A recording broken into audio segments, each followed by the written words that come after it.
One thing that I know about the world, something that I know that is true, is that communication is always happening, whether or not words are used. And maybe in Lamentations, what's most powerful about it is not what is said, but what is unsaid. Like what we don't have at the end of the book of Lamentations is this great resolution. Like it's not linear. Lamentations doesn't say, hey, in the end, like it all was peaceful, it all was worked out, like we didn't have to worry about what was coming around the corner. Like what Lamentations says is that there is suffering, that there is pain, and there is hardship.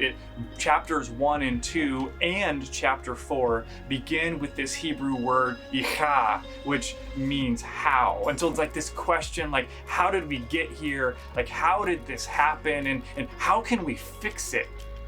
Like where do we go from here? Like, how do you live when the city that you love has been destroyed? And Lamentations wants to say, like, how you live is that you cry out. Like, there's healing in crying out. There's restoration in crying out. So you might be wondering, like, what in the world are you doing in a hot tub? And you're gonna find out in just 1 minute. There's this author that I really like, and her name is Ruth Haley Barton, and she gives this image of like when we do not allow what is deep within our soul to come out, when we do not cry out, like it's what happens. Our experience is kind of like trying to push a beach ball underneath the water, and it takes energy and it takes strength, and it is a temporary fix. And so when we experience anger, we can press it down, but as you can tell, it's not easy. It takes energy, it takes effort, and there will come a point in our anger where it does come out. It does come out, and it might not come out in the way that we want it to come out. And so if we have bitterness within us and we push the bitterness down, it takes energy, it takes effort, and it will come out, and maybe not in a way that we want it to. If we have unforgiveness in our heart and we bury it down and we're pushing it down underneath the water, if we have hatred in our heart and we're not honest about it and we're just pushing it down time after time after time, moment after moment, if we have resentment in our heart and we're not talking about it, if we're just trying to push it down and push it down and push it down and push it down, eventually it has to emerge. And part of what Lamentations wants to say is there is goodness, there is blessing, there is life in allowing things to emerge. And so in chapter 4 today, we're gonna unpack how we see this cry emerging in the life of Israel and how it actually can lead to blessing, not only in their life, but in ours. So Lamentations chapter 4, beginning in verse 1, how the gold has lost its luster, the fine gold become dull, the sacred gems are scattered at the head of every street.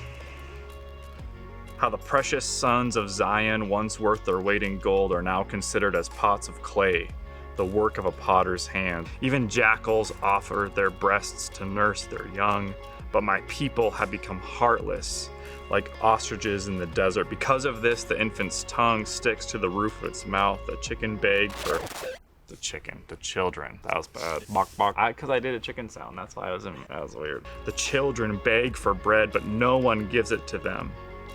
Those who once ate delicacies are destitute in the streets. Those nurtured in purple now lie on ash heaps. The punishment of my people is greater than that of Sodom, which was overthrown in a moment without a hand turned to help her.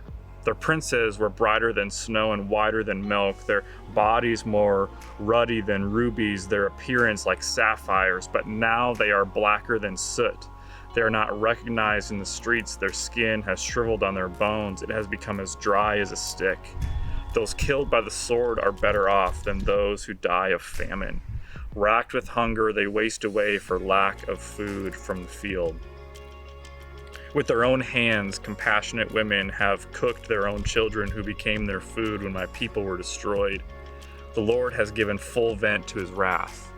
He has poured out his fierce anger. He kindled a fire in Zion that consumed her foundations.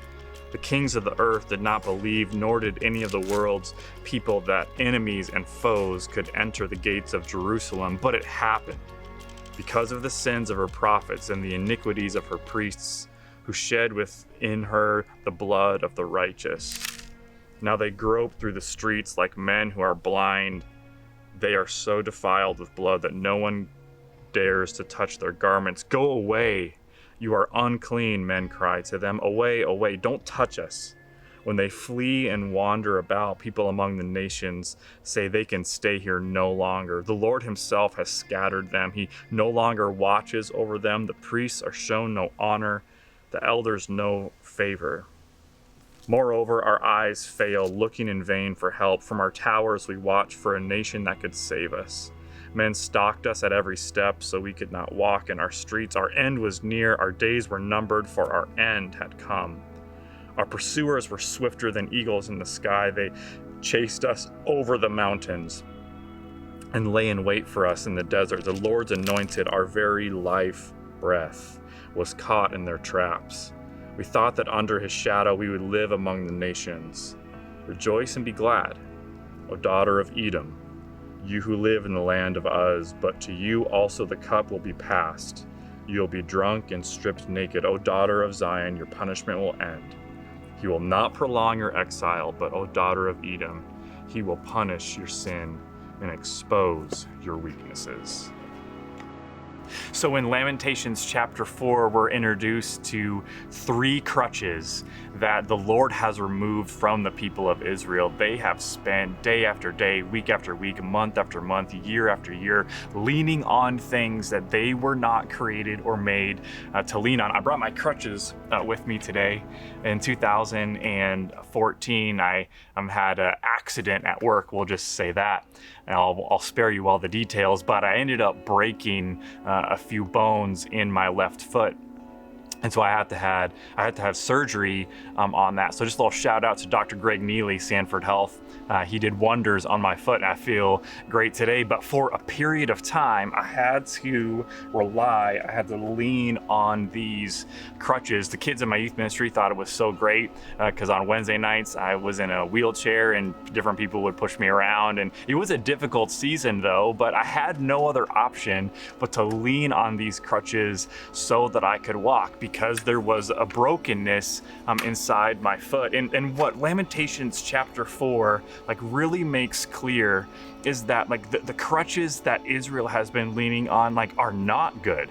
They've actually disconnected them from the fountain of all life and wisdom and hope and blessing. And so what God does in chapter 4 of Lamentations is he removes those crutches. So I want to look at them with you. The first crutch that God removes from his people is their culture. Because what happened is the culture of Israel really took the place that was meant for God instead of revealing what God was like. So instead of the people relying on God, they were leaning on their culture, their traditions, their practices, even the promises that God had spoken in the past, even people like Abraham.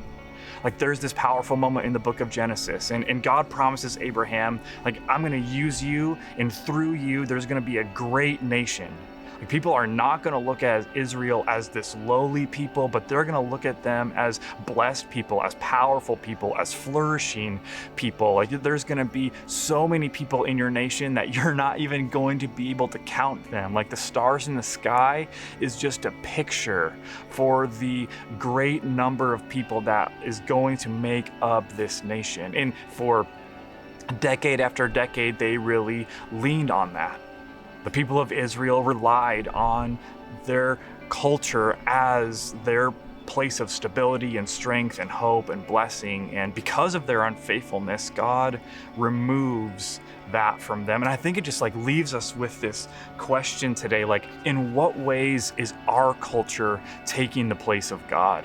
And in what ways is it revealing who God is like what are the ways in which we're not really leaning on God, we're not relying on him, we're not deriving our strength and our hope and our life from God. It's really this American culture that we lean on. And then what are the ways where where actually our culture is revealing who God is. Like, how is that working out? And if we will admit today where we stand on this day that there have been times, seasons, moments when we have allowed our culture to take the place of God, like Lamentations reminds us that we need to repent of that. Like, that is idolatry. Like, we need to come to a moment with God where we say, like, God, I'm sorry for the way that I have leaned on this culture that you have placed me in for life and hope and blessing. And I have been disconnected from you because the culture has taken your throne. It's taken your seat. And that's what happens in Lamentations chapter 4. So verses 1 and 2, here's what we hear. We hear that the gold has lost its luster. How many of you know that things don't retain their value forever? Like, you can buy a new car and you take care of it and you wash it and you wax it and you don't eat Burger King in the back seat, like all of these things. But then as time goes along, you wash it less, you wax it less, you eat in it more. It's actually sometimes like on the ground is where you can find food in the vehicle. Like, it just changes our relationship. Time changes our relationship with things. And that's what has happened to the people of Israel. Like they were gold and they have lost their luster. Like the image, the reflection in the earth has become tainted. The sacred gems, the text says, are scattered. And I happen to think that that's an image for the way that the people of Israel are scattered. How the precious sons of Zion, once worth their weight in gold, are now considered as pots of clay, the work of a potter's hand. So at one time, they were worth their weight in gold, which was in the ancient world super valuable, but now they're just considered pots of clay. Like, how many times have you been to someone's house for Thanksgiving or Christmas or Easter, and it's like the nice plates, it's the nice forks, it's the nice glasses, and that just kind of like ups the ante of the event. It's a lot different if you go to somebody's house and they pull out like Tupperware. It's less likely to be like, oh my gosh, I don't think I can eat out of that. Like, that Tupperware looks amazing. Like, it's just not valuable. It's very common. And that's what's happened to the people of Israel.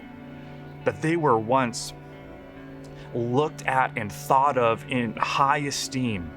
And now they're just like common because they've walked away from God. And God actually, in his mercy, has removed the crutch of their culture. Verse 7 and 8, we find these words: their princes were brighter than snow and whiter than milk, their bodies more ruddy than rubies. So in the scriptures, this term ruddy, you can think of like beauty and handsome. This is one of the words that is used to describe David when he is anointed by Samuel as the next king of Israel. Their appearance are like sapphires, but now they are blacker than soot. They are not recognized in the streets. Their skin is shriveled on their bones. It has become as dry as a stick. And so God in his mercy does indeed remove this crutch that they had leaned on. So crutch number 1 was their culture. And crutch number 2 that they leaned on was the spiritual leadership, which had become toxic. Here's what we find in verse 13. But all of this happened because of the sins of her prophets and the iniquities of her priests, who shed within her the blood of the righteous. Now they grope through the streets like men who are blind. They are so defiled with blood that no one dares to touch their garments. Go away, you are unclean, men cry to them. Away, away, don't touch us. So the prophets and the priests, like, these were the people that the people of God went to when they needed a word of blessing, when they needed a word of hope, when they needed to be forgiven from the sin that was so entangling them up, so tripping them up. But actually now what's happened, these priests and these prophets actually preached lies. They actually led them astray. They actually were of no help in their life with God. And so the people have no trust in these people. And so there's this image, it's so clear in the text that the spiritual leaders are like blind, and it's like they're walking in darkness, like they're groping through the streets, like reaching out for something that feels familiar, that feels true, and they're just lost, and they're disconnected, and they're isolated, and the people of God want nothing to do with them.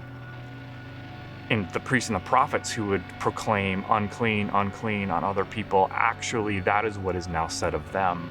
And so the people of God have no trust in the words or the work of the prophets or the priests. Away, away, don't touch us, stay away from us.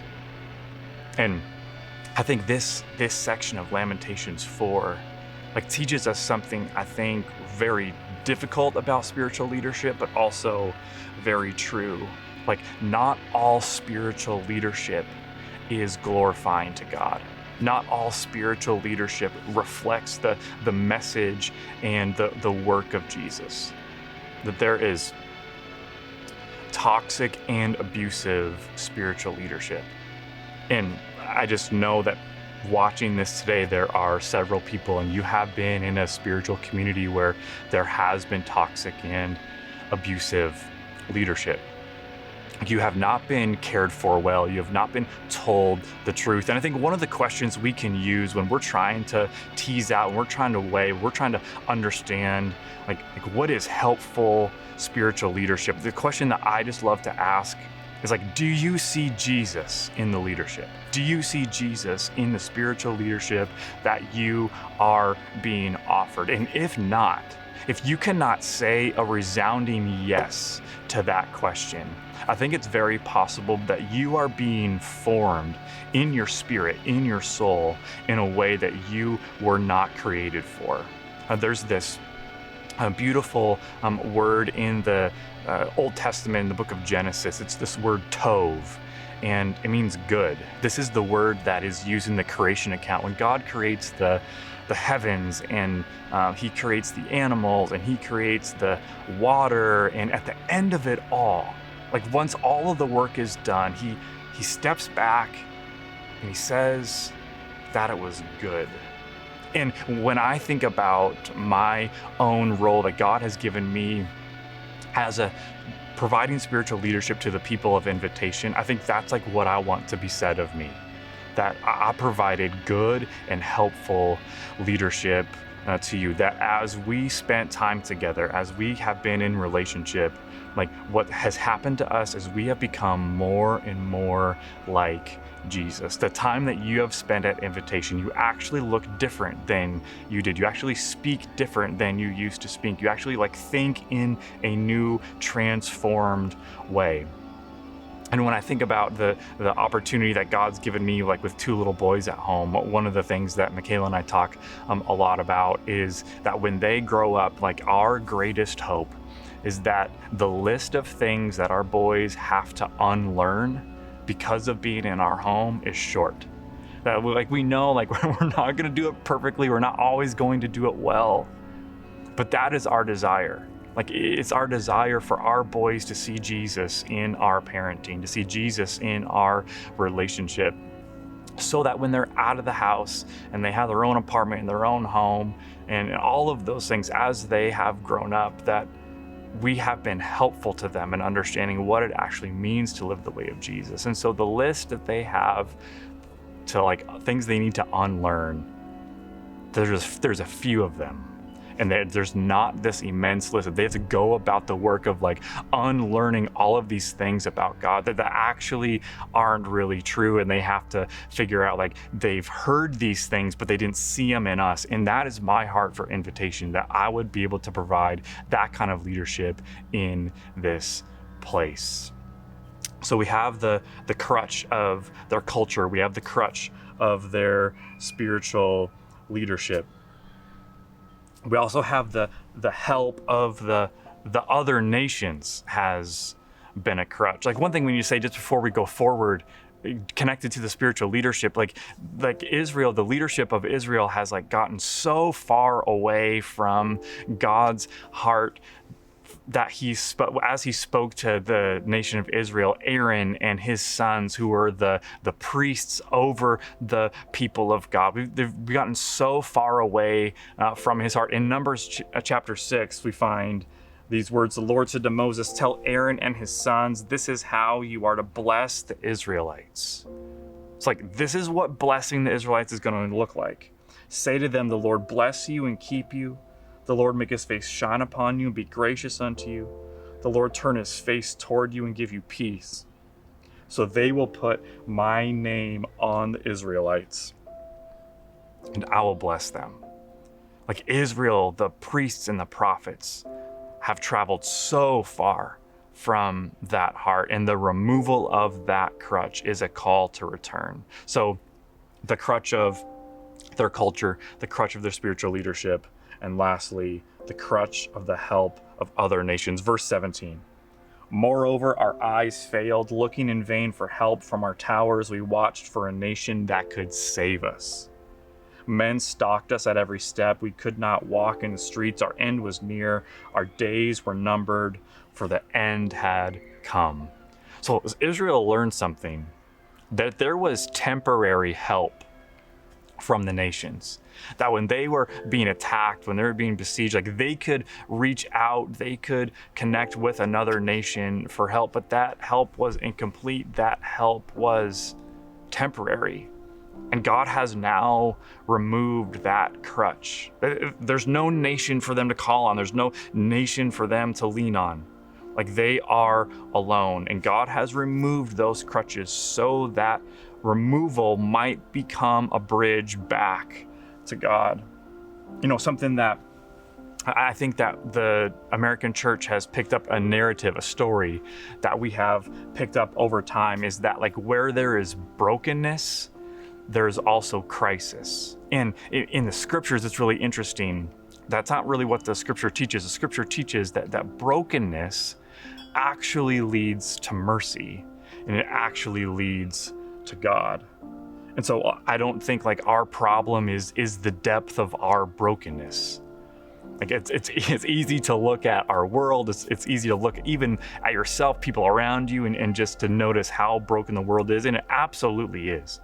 But our issue is not the depth of our brokenness, but I believe it is the depth of our self-sufficiency. It is our approach, our desire to be the one that can save, to be the one that can restore, to be the one that can heal. And so instead of looking outward for help, for mercy, for grace, for help, we're looking within our own selves. And there's this really beautiful passage in the book of 2 Corinthians. It's written by this guy, Paul, who is this like church planter guy, and he's plants a ton of churches in the New Testament. He writes most of the New Testament, and he said this in a letter one time. He says, "We do not want you to be uninformed, brothers, about the hardships we suffered in the province of Asia. We were under great pressure, far beyond our ability to endure, so that we despaired even of life. Indeed, in our hearts we felt the sentence of death. But this happened that we might not rely on ourselves, but on God, who raises the dead. And he has delivered us from such a deadly peril, and he will deliver us. On him we have set our hope, that he will continue to deliver us." And I love that today, because I think Paul is honest about his hardship, but he's also hopeful about his future. And that is the word of Lamentations chapter 4. That we're honest about our hardship, but we are also hopeful for the future that God has promised to us, even if he removes the things that we lean on, even if he removes the things that we trust, even if that is a painful road. It is a road that leads to life, because Jesus says in the 14th chapter of John in the 6th verse that I am the way, and I am the truth, and I am the life, and no one comes to the Father except through me. So even in the pain of Lamentations, I believe that there is a way to the Father that is being offered the people of Israel. And in our hardship, on this day in 2020, I believe there is a way that is being offered us to the Father. And so we are honest people about our hardship, but we are hopeful people because of what has been promised us as we continue to serve this God who is good, who is faithful, who is present, and who is generous in times of pain and suffering and doubt. Grace and peace.